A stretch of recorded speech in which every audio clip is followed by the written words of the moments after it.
Ladies and gentlemen, it's time for the final, the very last, the end of BenjaCon 2021. We're doing all of it, and this is the last one. Or maybe I'll have an outro or a bonus feature or whatever. We're going to do it. But anyway, this is your boy, Mr. Benja, with Mr. Benja's ADD Experience Live. Special BenjaCon week is closing out. We've got Tracy, the hot nerd girl, coming through. She's going to speak with us about cons. She's going to speak with us a little bit about cosplay, podcasting, being on the scene. It's going to be some fun, awesome stuff. I want everybody to have a good time. While you're here, make sure you ask any questions. And we're going to get this little thing started in just a second. But before I do that, I want to let everybody know, listen, this has been a great thing that we've been doing here. We've been having a lot of fun, been having a lot of guests on. I am going to put all this stuff out there so you'll be able to watch the replay later. Don't worry. But for the moment, I just wanted to really thank everybody for flowing along with me on this little journey that I've been doing. Instagram Live has been a great thing.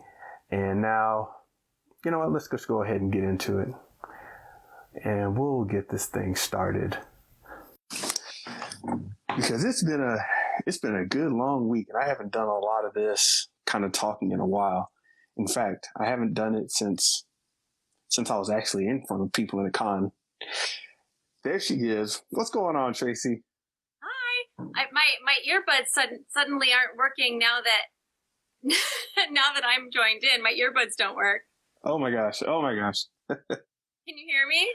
I can hear you fine. Okay. I don't know what happened there. They were working just fine before I joined. Oh, that's how it works around here on the internet, going live. It's it's a work in progress kind of thing. Everybody's just trying out new stuff, so I think everybody loves it. I tried to share it on the paper airplane thing that you told me, and it doesn't. I don't know how to do it. It's so weird. Because it's Instagram or whatever, it just changes every couple weeks.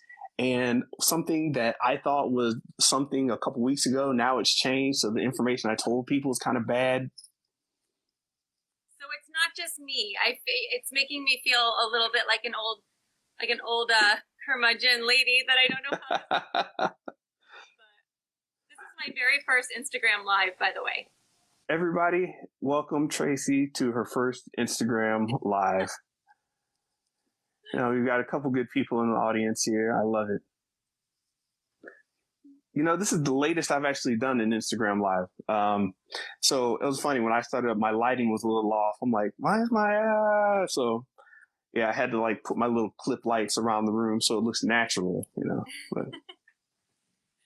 Well, I've got my niece watching in the other room, so. Ooh, okay. So, how have you been? It's been a pandemic time. It's been kind of crazy. We haven't really sat down and talked since December or early January. I forgot which one it was. I've been good. I'm still in full blown pandemic mode, especially with the Delta variant and even vaccinated people getting sick. There's those breakthrough cases, and so I'm just continuing to be extra careful. And I miss so many of my friends that I haven't seen in forever. And this is the first time I've actually seen my niece in almost 2 years because of COVID. Wow. Yeah. Yeah, but just when I was starting to get comfortable again, it all kind of went. So. We'll see when I feel comfortable to go to something like a convention or something again. Yeah. So we can all go out. That's right, basically. It's been kind of okay here, but I was talking to Theo earlier from the Show versus Business podcast, and out in Florida, everybody's just willy-nilly running around doing whatever. And he's a digital health advocate, and he's just furious about the whole thing. Why aren't you following? Just yeah. All right. So, very quickly, I gave a little bit of an introduction before, but in your own words, let people know a little bit about who you are. I'm sure most people here already do, but let us know. Okay. Well, 11 years ago now, in fact, I think that the 11th anniversary is in August. I'd have to check my calendar to be sure, but 11 years ago, I got talked into channeling all of the nerdy stuff that I was sharing with all my family and friends, with channeling it into a one outlet instead of emailing everybody on my email list every time I pull Star Trek article. And so that was the birth of Hot Nerd Girl. My friend Darcy named it, and I thought it was a terrible name. I'm sure people have heard this story before, but 11 years later, it still makes me go a little when I hear the words Hot Nerd Girl together. But you know, I at this point, I feel like I need to own it. It sounds good to me. You know, that's all I ever knew when I met you. I was like, okay, Hot Nerd Girl, awesome, let's go. I don't know if I qualify as a girl anymore at this point, but So okay, and you started out with, was it just Star Trek, or was it a lot of other kinds of stuff in the newsletter? for Hot Nerd Girl, it was all kinds of stuff. It was movie reviews. I would pick random comic book characters and write about them. I had a whole list of topics. I would do top 10 lists. I would do, I would take like the Maxim Hot 100 and narrow it down to like the nerdy ones, like the ones that were both nerdy in real life and also in nerdy properties. And book reviews, all kinds of stuff. It really ran the gamut because I'm into so many things, and I know that you come from the video game world, Mm-hmm. and that's one of my weak points because I was the total I'm going to date myself here, but I was the total Nintendo, Sega, Sonic the Hedgehog generation, and Sure. after that, once like the PlayStations came out, the controllers got too big for me, and I've had wrist problems my whole life, so I couldn't. And on top of that, I have tiny hands, and so I couldn't really reach the all the buttons that you needed to push to really play like the first-person shooter games effectively. And so I would just get a really sore wrist after a while. So I played computer games and I did RPGs, but never really got into video games or really anime. So like pretty much everything besides those two things, those are my weak spots. But yeah, but even as a kid, like I never would have considered myself a nerd. I would have considered myself a Trekkie, even though I was into Star Wars and I was into like Lord of the Rings and all these things. Harry Potter. Wait. Did you just say that, you know, a Trekkie doesn't overlap with nerd, or? You know, I don't think that the word nerd was really in my personal lexicon. I was just like, I was so, and still am, so into Star Trek. Like it's my first love. Yeah. And so, I just, you know, I would get really upset if somebody called me a Trekkie instead of a Trekker. And then I would have to explain the difference between Trekkies, Trekkers, Trekkins, and even like the subsets, like Spiner Femmes and things like that. Like I schooled people. And I would like randomly speak in Klingon, and I would wear my Starfleet uniform to school. So even though I was painfully shy, I had no shame ever about being a huge fan of Star Trek. So that's awesome. I didn't think we were going to start here, but this Trek stuff is hitting pretty hard, so I'm going to go with it. By the way, thank you everybody who's joining in. We have a comment that ran by. M. Kemper says he's been rocking with you for 12 years now. So that's amazing. Aww, I love that. Naked Einstein, Die Trying, Mr. Wizard, DCG Davis, all these people showing all kinds of love here. I Smiley, I love it. AM057, yes. So check this out. I know you had a good brew once in a while. So I was setting this thing up, right? And getting all of my guests and friends together. And Aubrey, who started this whole BenjaCon series this week, she came through and she did the whole, she's doing beer art, like for beer labels and, murals at breweries and things like that. There's this whole art plus beer community, right? So she was telling me about all of that.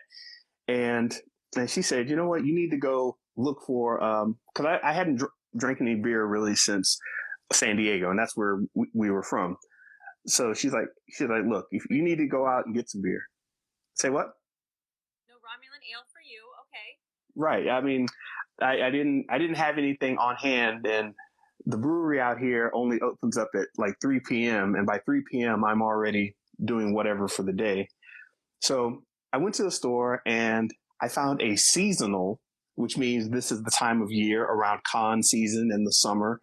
I found a seasonal Imperial Starfucker Ale, hazy IPA. I'm sorry, and it's just from Stone Brewery. If you haven't tried, that's I know exactly where Stone is. That's not far from me. Yeah, exactly. Stone's a great place, and I got schooled in all the brewery stuff when I was in San Diego. So when I was walking through the store and I saw this, I was like, you know what? This is happening. There you go. I've been drinking the Two Towns Cosmic Crisp on Pod Squadron. And part of it is because I like that it's the Cosmic Crisp. And then the other part is that it has the highest alcohol percentage per volume of any ciders that I normally buy. It's 8% as opposed to 4 to 6%. Yeah. It checks all those boxes. Oh yeah. And this one here, the Imperial Starfucker, is 9%. So digging it. Nice. I wish I liked beer. I don't like beer, but I'm a cider girl. Sure. Yeah, IPAs, they're hard, man. They're tough. So unless you're in the zone, and I'm not in my San Diego zone because I used to be, then taking down some of the IPAs, especially the ones from Stone, like Arrogant Bastard and all that, they're just for the troopers, right? Yeah, I there's like that whole thing that like people don't really like IPA, but they pretend that they do to be cool. You know what? I have to be eating something like, really heavy, and the IPA kind of battles with whatever heavy food I'm eating, whether it's like brats or pizza or something.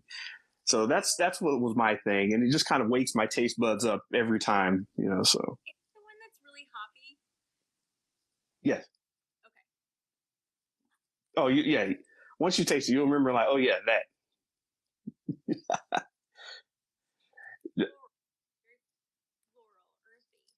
Yeah, exactly.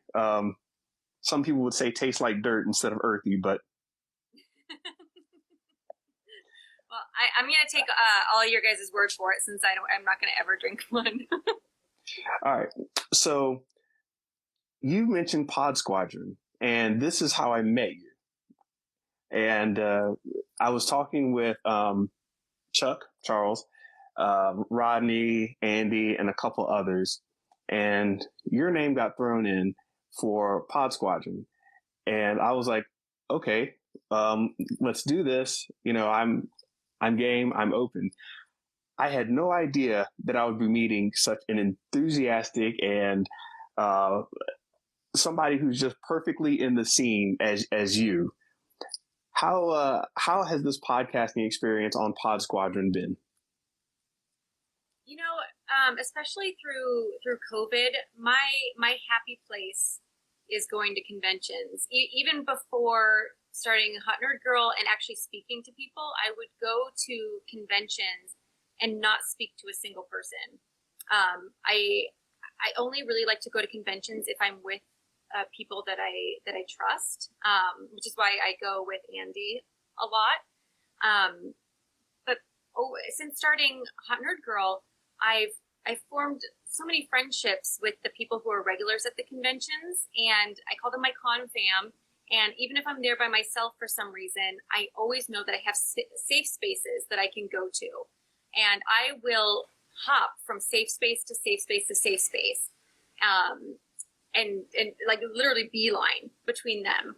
And my poor friends, like Andy and Nathan, have to stand by while I catch up with people. And although they've gotten to know everybody as well. But at any rate, I digress. So without having conventions to go to for the last year and a half, Pod Squadron has really been my source of nerd community.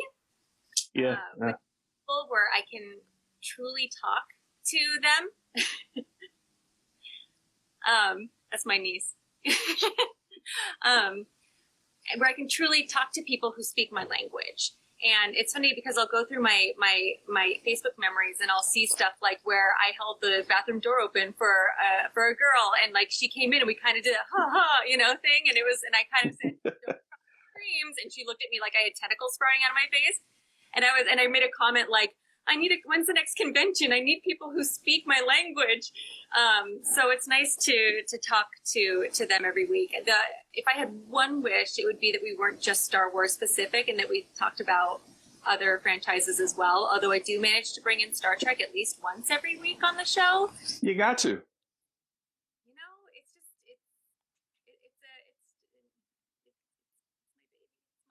Well, that's what I've heard from a good amount of people, though, that during this weird time, and that's kind of why I'm doing this the way I am now, because I was so used to every year talking to people during con season, meeting up with creatives, old friends, finding out what's going on in the industry, and I was down at Rockstar San Diego.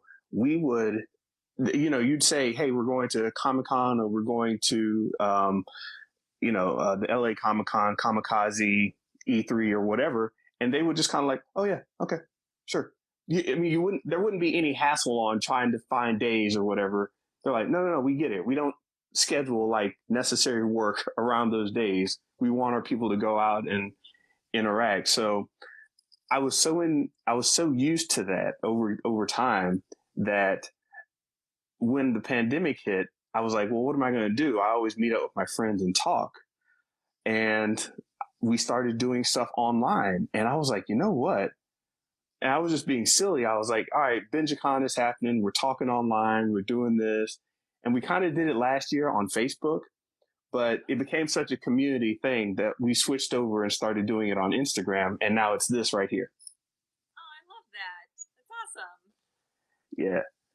When I got my current job, my one caveat before I accepted the offer was that I had to have the days of Comic-Con off every year. Nice. With no exception. So were you, so when was your first Comic-Con, or San Diego Comic-Con in particular? So San Diego Comic-Con, I actually didn't go to until about 8 or 9 years ago for the first time. I was going to WonderCon up in when it was originally in Oakland. So, and I went to, okay. That was like in the early aughts. And I would go to, before that it was mostly Star Trek stuff. Like that was my first Comic-Con, was up in Oakland in the early aughts. But the Star Trek stuff, I mean, bless my parents' hearts. Like they would drive me to places. They would take me to Las Vegas for the Star Trek stuff and the Star Trek experience. They would take me to bookstores to meet the actor, the actors that were on the shows. Yeah. Because in a way, I kind of grew up in the entertainment industry just because one of my parents, not my biological parents, but one of the people who raised me, was a Foley artist for many years before he retired. So I grew up, going to hanging out on the backstage area of Universal, the Universal lot. And so I don't typically get very starstruck with people, but except for Star Trek actors. Star Trek actors are like, I'm like, use your words, Tracy. Use your words. I get a little around the Star Trek actors. So, I met John when I was like 12, and I was so emotional, and he was like, "Okay," so they were like, "Well, just give me your book," and I was like, "Okay." No, but who is that? That's Q. Oh, okay, okay. You got to let me know. I'm not at your speed there. Yeah, he wrote a Q book and a book called Soldier of Light, I believe, and they came out around the same time. And he was signing both, and so I think he was tired. It was like 10 o'clock at night. Okay, so you've been on the scene for a bit, checking out all the Star Trek stuff. Where does cosplay introduce itself into this? Because I think that's kind of a creative performance art, and I've always it was funny, people talk about cosplayers, people who aren't on the scene, they just don't get cosplayers at all. And I was around a group of friends, and they were like, "Dude, you heard about people who dress up and not?" And they started laughing, and I'm looking around like, "Yo, awesome people! What are you talking about? It's a thing. It's let me show you my pictures on my phone. This is great." And so, how did you start, and where did that start from? You know, having been on the scene as long as I have, I've seen the rise of cosplay. And I say that because back when I would go to comic book conventions, you would not typically see people in costume. You were lucky if you saw a Darth Vader or a stormtrooper, something like that. Star Trek conventions, on the other hand, have always had a ton of cosplay, almost always handmade costumes, right? Like people. I don't know if you know this about the Star Trek community, but people join up as crews of a ship. Like they actually have their own ship names. They have roles. There's a captain. There's admiral. Yeah, yeah. And it's a form of RPG, but it's also like a social club. And so they'll help each other, kind of like the 501st. Like they'll help each Right. other create their costumes that go with their character. And so at Star Trek conventions, you get very used to seeing people in uniform, or like they have created their own Gorn costumes, and Orion slave girls and things like that. But at comic book conventions, you mostly just saw shirts, like, nerdy. Right. And in fact, I think my nerdy shirt for the longest time, I used to buy underoos. Like I would get the largest size kids underoos, and that's where I got my shirts because you couldn't find girls' shirts. And so there was a, and I'm blanking on her name. I'm sure somebody who's watching knows it, but there was a woman, a very talented woman who she's still around, but she started doing not Sailor Moon. It was one of the Street Fighter characters. Chun-Li? Maybe. Oh, maybe it was Sailor Moon. Anyway, she started doing this at comic book conventions and became, like, to this day, she's probably the most famous cosplayer. She's kind of like the mother of cosplay. And it wasn't until she really came on the scene that other people started picking up on that. And to see people start to dress up has been so cool. And I always call myself a semi-quasi occasional cosplayer because I don't usually dress up at conventions. I'm not the kind of person who likes to stand around and get my picture taken. Like when I go to a convention, I want to see the panels. I want to talk to the artists. I want to experience the convention. I have cosplayed mostly with like Star Wars Steampunk Universe, or if there's a group thing. But if I do, I try to do it as minimally as possible. Like I'll do like Captain Hammer, or there's a family that I've kind of been adopted into that does Once Upon a Time. So I'll do like the Emma Swan, but because I'm brunette, nobody knows what I am unless I'm with the family. Like dad is like a perfect Captain Hook from Once Upon a Time, so he gets stopped a lot, and the rest of us are like, yeah, we're just gonna stand back. You get your picture taken. So the cosplay for me at this point is mostly about the charity events, which of course the last year and a half I've not been doing, but that I love because you dress up as Scarlet Witch or as Batgirl, and to see little kids' faces light up, especially kids who are sick, Yeah. and you've just made their whole day, and you've interrupted that mundane hospital routine of just nurses coming in and being poked and prodded, and to like suddenly be able to talk to Batman and Batgirl and Captain America and Black Panther and Disney princesses. It just it just makes their whole day. And I'm pretty strong when I'm there, but the second I get back to my car, especially if there's some really sick kids, I'll just like completely break down and get very emotional.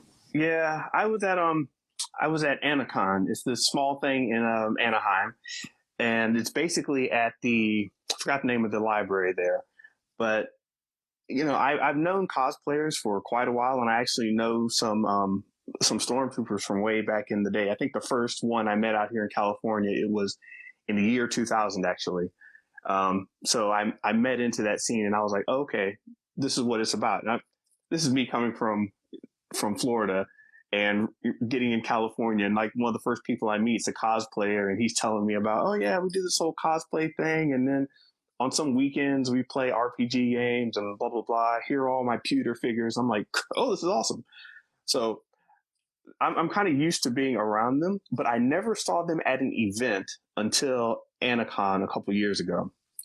So I go to this charity support organization, 501st. Yeah. I mean, when I say see them, I'm sorry, witnessing them kind of from afar, sure. But when we did Anacon and we're setting up the booth, the stormtroopers came in, and there was a group of some type of Jedi, but they were there as well, and they were helping set up. They're like, okay, we're going to be over here doing the Star Wars thing, da da da. We'll take pictures, and everybody was just very organized and nice. And I was like, okay, so I get to see them as, doing their community service.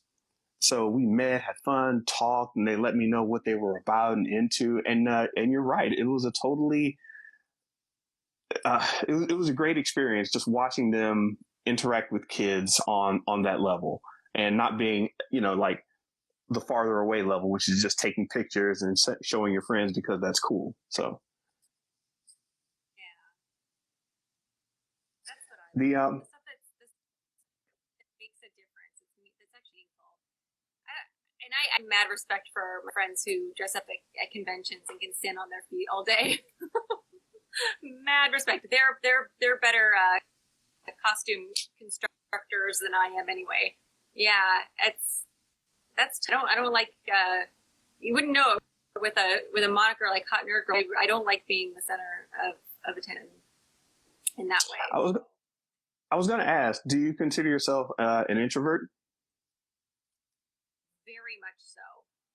Very, very much so. Now, that being said, I'm pretty awkward. And I know people don't believe me, but that's because it's basically been a lot of being forced to practice to talk to people. Mm-hmm. But at the same time, like if I'm hanging out with people that I don't know, I will start talking about how to prep for the zombie difference between viral and coming back from the dead zombies. And, I've gotten in trouble because I'm like talking to like a bunch of like Harvard grads or whatever. And I'm talking about, which is the most realistic way for a zombie to actually happen. And I got shoot away. And I was like, oh my God. But if somebody else is more awkward than I am, I tend to rise to the occasion to try to make them feel less awkward. So that's one thing that I'm like weirdly good at is like, okay, this person's more awkward than I am. Let me be like Mama Bear, and I will just right bring him in. So yeah, that's excellent. I know we had mentioned you just want to go to the panels and see some of the attractions of say. So that's why I asked that question. I was like, okay, we may have a kindred spirit here. Yeah, I know like basic like brown haired white girl enough that I don't get recognized all too often. But sometimes I do, and that always kind of surprises me. I've got recognized in bathrooms and airports, like in the middle of the country, where a girl followed me into the bathroom and like waited for me to pee and come out and wash my hands, and then she was like, ugh! And I was like, ah! Oh, that's wild. That's wild. All right, so you've Star Trek in particular. What makes it so special. I know I like it for my own reasons, and it speaks to me in certain ways. I'm definitely not into the lore. I don't understand as much as you do, but for you, what does it come to mean as a property? Yeah, I mean, that's a good question because I think it's not only is it science fiction, which I love, but in so many ways, Gene Roddenberry was ahead of his time when it came to social issues and you know, and wanting to bring people together, like truly bring people together. And I think what's always drawn now granted, I feel very fortunate because I was raised with wanted me to see the injustice that was in the world so that I would be sure not to repeat it. So my mom had us watching things when my brother and I were very young about, you know, things like slavery and the Holocaust and even anti-LGBTQ stuff. My mom, when I was very young, my doctor we lived in the Bay Area because my dad was in the Navy. And the doctor that my mom worked for, so he was my pediatrician, was a gay man who ended up dying of AIDS. And so, like for me, and growing up in military housing, there's, I mean, everything. There's people from every kind of race, religion, creed. And, you know, I say a lot of things in a Southern way because our next door neighbors were from the South, you know, and the neighbors on the other Quakers. So I grew up with, you know, certain like Quaker knowledge. It was just, I don't know. And so Star Trek always kind of aligned with the way that I grew up, you know, in that you treat everybody how you want to be treated. And, you know, nobody is below you. You need to stand up for what is right. I have a very, very, my internal moral compass is very, very clear, to the point where I won't defend myself, but I will defend anybody else I see like getting bullied in any way, to the point where I've almost gotten punched and in trouble, like, you know, if I, you know, guys I was dating or whatever, because it was like, I have to fight this fight for you. And I'm like, I can handle it. Because I just can't stand to see. And I was a new kid a lot. So I have a hard time seeing all being persecuted against in any way. And so with Star Trek and the way that Gene Roddenberry hid those messages in this cloak of science fiction, I just thought it was so brilliant to get it past the censors and to start planting those seeds in people's minds. Like this is ridiculous. You know, he's black on one side and that guy's black on that side. Like, who cares, right? And it's like, okay, now really think about why that shouldn't matter. Like, really think about it. But if nothing else, you know, at least it was planting those seeds in people's minds. And, you know, everything from working towards the betterment of the human race instead of for our own personal gain, and, you know, and people being allowed to do what they need to do, but also, you know, having to go through War III and wipe out 2/3 of the population in order to get to that point for people to come together. I mean, there was a lot of realism in that, and so that's the biggest thing for me is how it kind of aligned with my own personal values. Of course, you know, he was basically, because he talked to real scientists, he was basically, you know, predicting the future, you know, things that would come to be, iPads, you know, cell phones, you know, all that stuff. I find that really how many people were inspired to become scientists and actually these things that they saw on TV.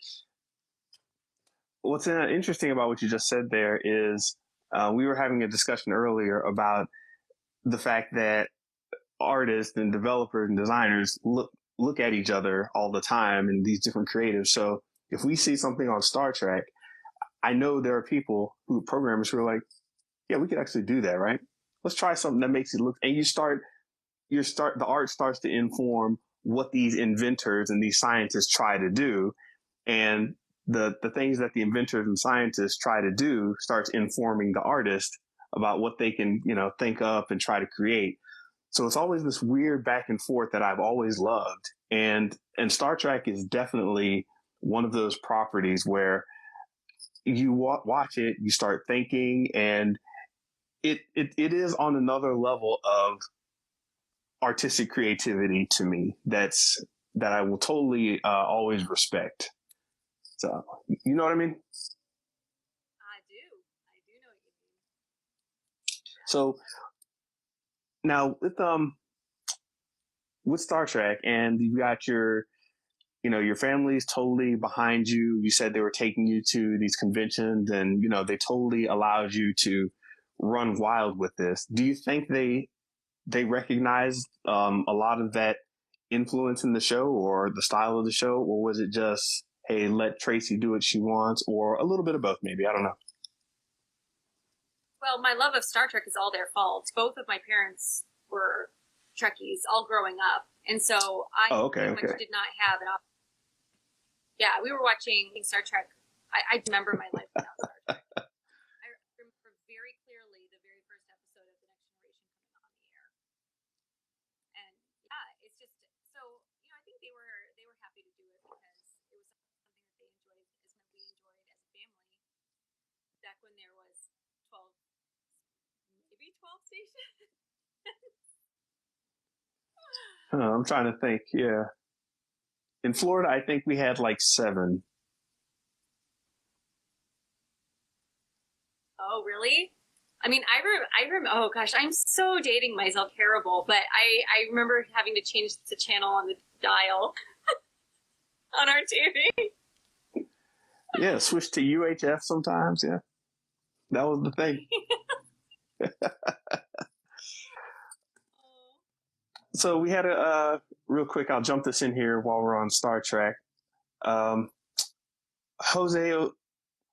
Solo lives asks, do you see a return to more classic Star Trek in the future? I miss shows like Voyager and Deep Space. It'll be interesting to see if the new Captain Pike show will be more in that vein. I don't know. I think Warner was kind of turned with the Kelvin, kind of brought the whole franchise into this sort of this new look, right? With this more, it's still very, very, to me, it's still very Star Trek, but it's a different feel. And I'm not mad at it. I love it. I know a lot of people are not feeling it, but I think it's fantastic. I think you have to evolve and grow. Otherwise, your viewership is just going to dwindle lower and lower and lower. So I think that and I'm not saying that all the newer stuff is no darkness. But the shows in particular, I've been very pleasantly surprised with the quality of them and the storylines, and I love them. But I also really love the actors that are on those shows too. I'm huge fan. Huge fan? Okay. Animated one is really good. Lower Decks. I've never checked out the animated ones. I will have to do that soon. What is Lower Deck on? Is that Paramount or what? Yeah. Oh yeah, it's Paramount now, not CBS All Access, huh? Right. Okay. I need to reset my login so I can start watching the new season of Lower Decks. I think it starts in a week. All right. I didn't think I'd have you on this week. Otherwise, I would have caught up on some of this. But, once again, thank you for jumping on this rather last minute. What was that? I'm just kidding. That's not all you need. I was going to say, all you need to know is that the doctor. Just kidding. That's not all you need to know. Ah, I see. All right. So now we're in this COVID area. Social media we're in an amazing time, I think. And I don't mean amazing necessarily great. I just mean that it's amazing the time that we're in. we've got, and I think the internet's changed us in a lot of ways that we didn't expect and we don't totally understand yet because we're in the middle of it. How do you feel about like social media right now and where we are? Context of the pandemic or just in general? Well, the pandemic's made everybody think about it and really get a lot more engaged, but in general.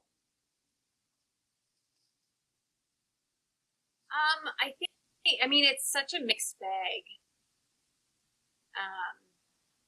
There's some really wonderful social media and being able to look up anything you need to. It can be so incredibly toxic. You really have to form a thick skin to, if you're going to do something, especially if you're going to do something like everybody's perception of what is attractive is completely different, and so, and to me, that's the least important part of the moniker. I don't even post that many pictures of myself, or usually, and I don't, really, I've like sexy-ish pictures in the past, but not so much in a long time. The nerd is the word that stands out, but it can be a very toxic place, and I think in regards to the pandemic, unfortunately, it's made it harder for people to unify behind a cause, such as like back when polio vaccine and people were getting their smallpox. Those weren't vaccines. Those were what was that? When they do the smallpox one. Anyway, it doesn't matter. People didn't think about not getting it. Like, this is going to save your life. This is going to keep you out of an iron lung. Like, yes, I'm going to get the polio vaccine. And I think now with social media and 24-hour news, I think that people are inundated with different viewpoints. It's something that is so life-saving and that can make such a huge difference becomes polarized. And it shouldn't be polarized. It shouldn't be a political issue. I find stuff like that to be very, very unfortunate and very disheartening. But, at the same time, like, I'm online and I can talk to you about Star Trek and Star Wars, and I can work from home now and meet with my I want. I can, find the information that I need for a book or for a report that I'm doing for work, and it's all love there. Internet responsibly. Yeah. Like my niece, I look at my nieces and my nephews and I'm like, man, if they'd had this stuff when I was a kid, I would have been a hot mess. Yeah. It's weird to me. And as I said, I think there's so much happening that we really can't comprehend how amazing, how much of an effect that it's having on us. Just these different ways of connecting and these new technologies. The critical thinking, the debating, the idea of, hey, well, I don't have to meet with somebody. I can just do it virtually. And then we get into discussions about like Dunbar's number. Are you familiar with that? So basically, Dunbar's number, it's a scientist calculated human sociology. He was like, basically, you can only keep track of 150 or so people, and in any type of reasonable amount in terms of keeping up with them. So he's like, yeah, you can only keep up with about 150 people. And now we've got this situation where we're trying to keep up with people on Facebook, Snapchat, Instagram, Twitter, at school, at work. What's that? TikTok. Of course. Yeah. Right. So, asked me if I had TikTok, and I thought that's looking for a Tic Tac. You gotta get on there and start doing all your little dances. You know, they do the.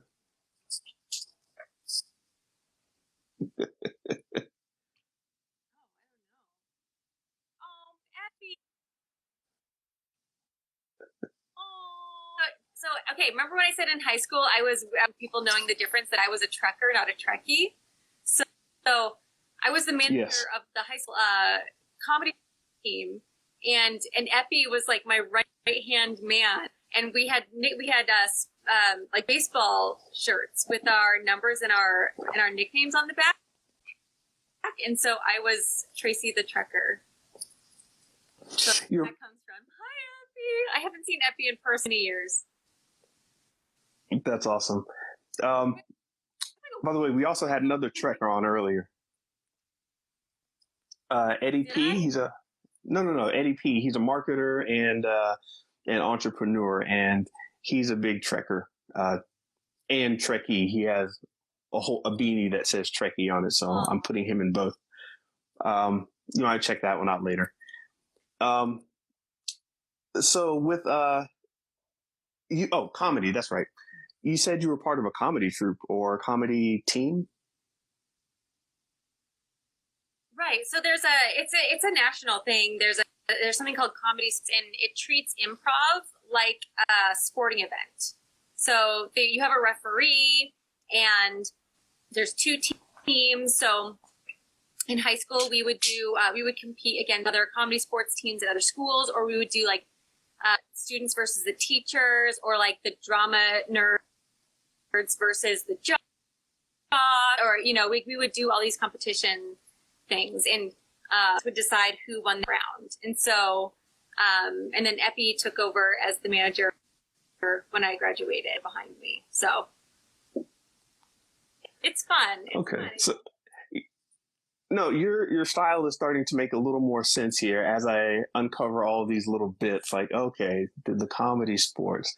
I didn't. I actually started doing comedy in college, so I did a little stand up. I would be shaking if I do stand up comedy. I have a friend who is now like a really well known comedian. Her name is Kate Quigley.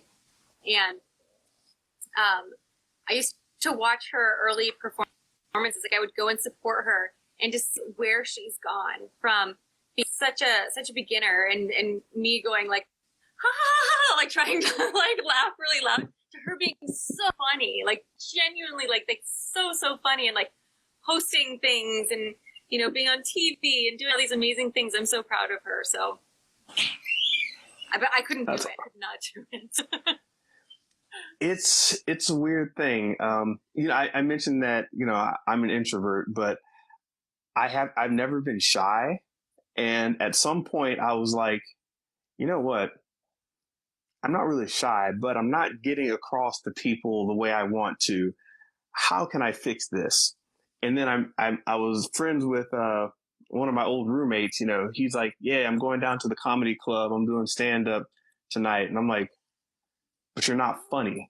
All right, I'm gonna put on my jacket and go with you and see what you're doing. And then we got into this whole dude competition thing to see who's actually funny or whatever.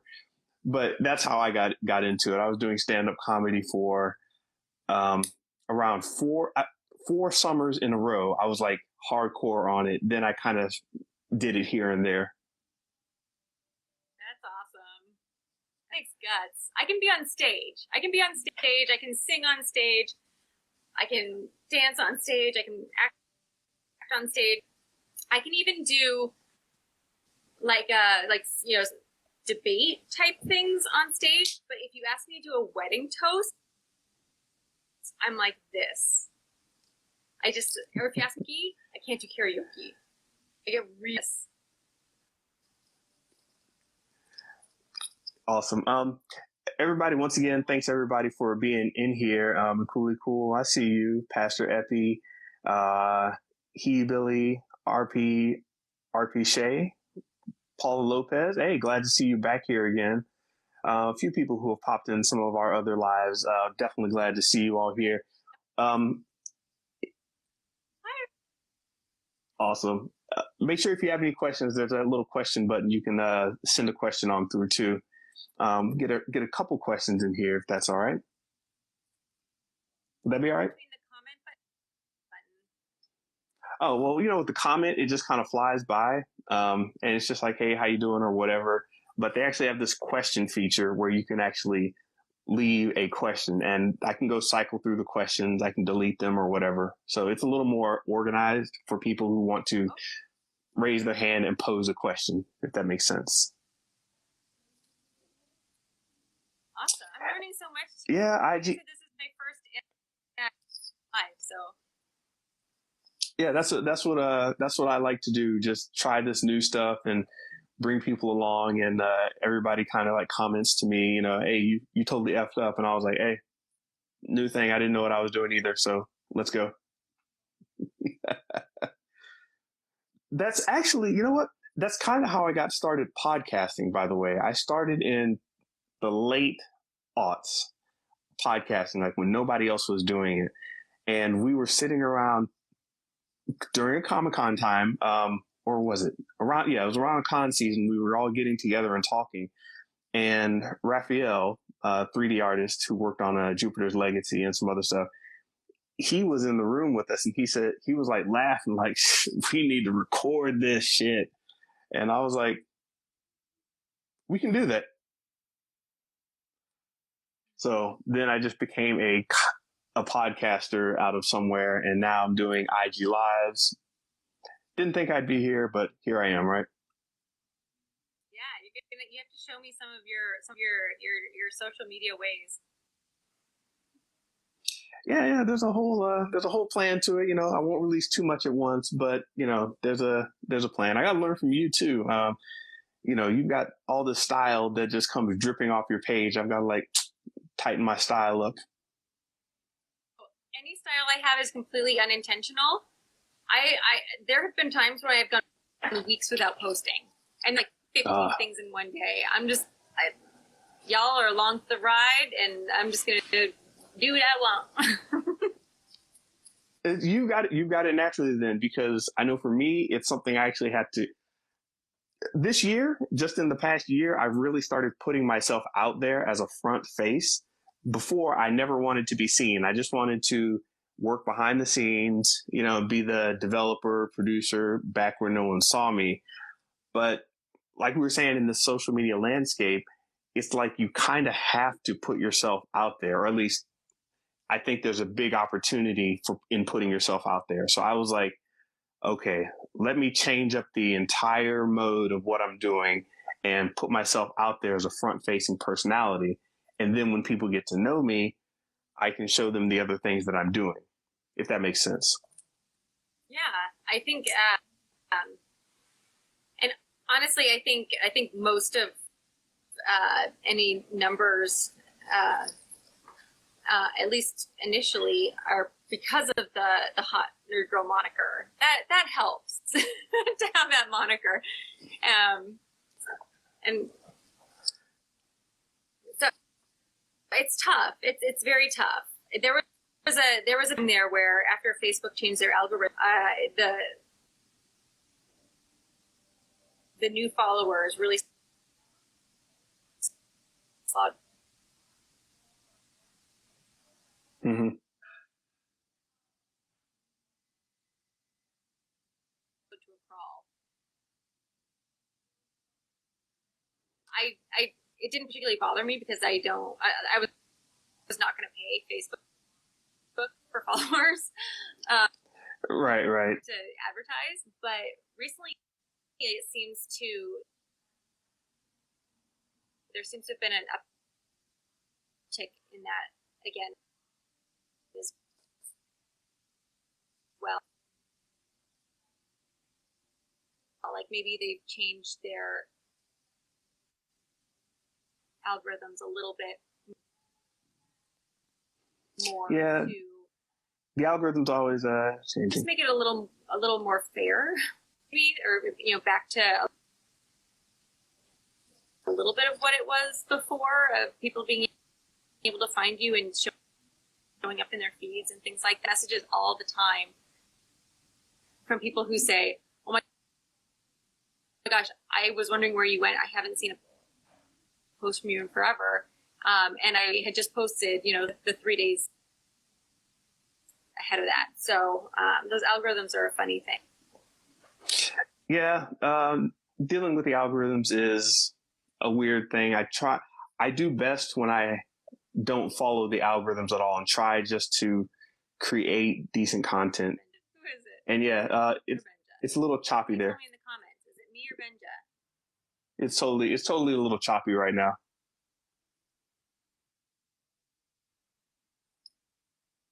All right, but we did have a question here. It says, so excited to see this chat. How do you see the future of conventions? The same or changed? All right. Well, it got choppy enough where it's just me now. We'll see if Tracy can jump back in. Comic-Con artist, so excited to see this chat. Question when you have time. How do you see the future of conventions? The same or changed? Future of conventions. Yeesh. We were talking about this on the Show versus Business podcast, but let's see if we can get her right back in here to answer this.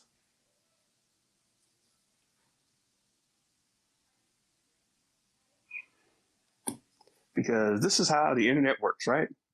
Still getting all the kinks out. At some point, I want to actually upgrade to a fiber line, but apparently I'm in a zone where that's going to be really, really, really expensive. We'll see if we can do it.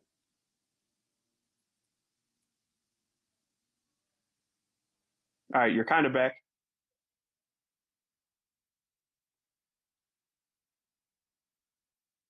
But not really back.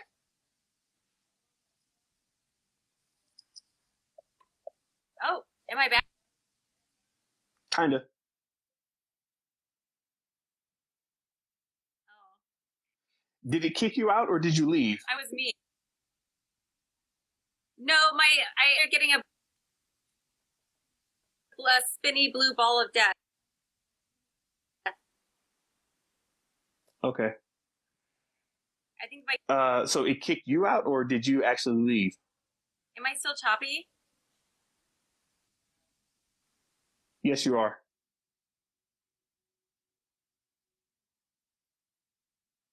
Oh, I left. Okay. All right. Well, the internet gods are not happy, and we have done a whole hour here. I'll hang out for just a little bit longer, but Why is my internet being funky? man, it's Instagram. It's not you.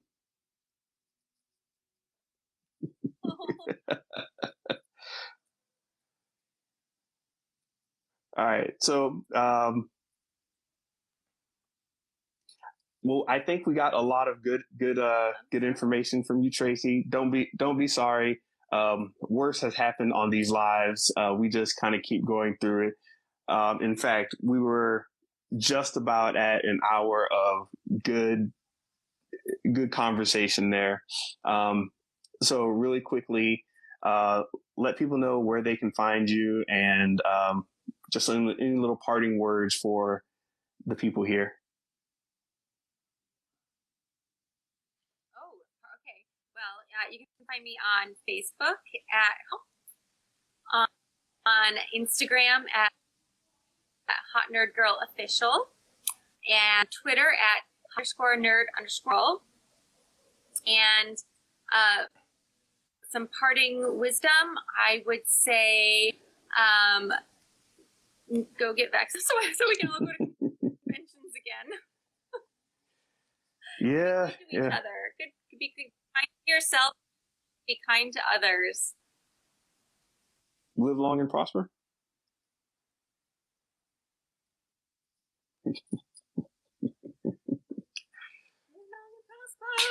Tracy, it's been excellent. I thank you so much. Yes, hugs all around. All right, thanks for joining us. Thank you. All right. And as I said before, this will be posted up later, so everybody will be able to watch and follow along. I am going to be kicking these out to YouTube and other locations. So that'll be done maybe this week or the following week when I get this all together, because there's a whole pipeline that I'm trying to set up with these. Let's see. Cancer. Yeah, there's a whole pipeline that I'm trying to set up with these, getting the videos out. I show up here most every night. This is the end of the BenjaCon part of it, where I'm talking about the cons and experiences and etc. But I continue to talk about art design and development every night, and we want to keep that part going. Let's see. Tracy, you can go ahead and leave. I didn't know a nice way to say goodbye, and I'm sorry. Okay. Thank you. No, that's fine. Okay, bye. Okay, that was a weird one. I actually didn't know how to kick anybody out. I just and kick somebody out sounds so wrong, but as a programmer, that's what I do. I just say kick somebody out. I want to thank Tracy for her time there. She's definitely an awesome person. If you're not following already, go follow her at Hot Nerd Girl Official. And I want to get back to that question really quickly before I jump out. Comic-Con artist asked, how do you see the future of conventions, the same or changed? Well, personally, I think that cons are going to be definitely impacted. What we're seeing now, you can see this with theaters, is that people have found new ways to connect, to sell, to learn, to interact, that aren't necessarily, this big, huge extravaganza. So, that's happened with theaters, that's happened with sporting events, and that energy, it's not like it's gone, but it just spreads out in different ways.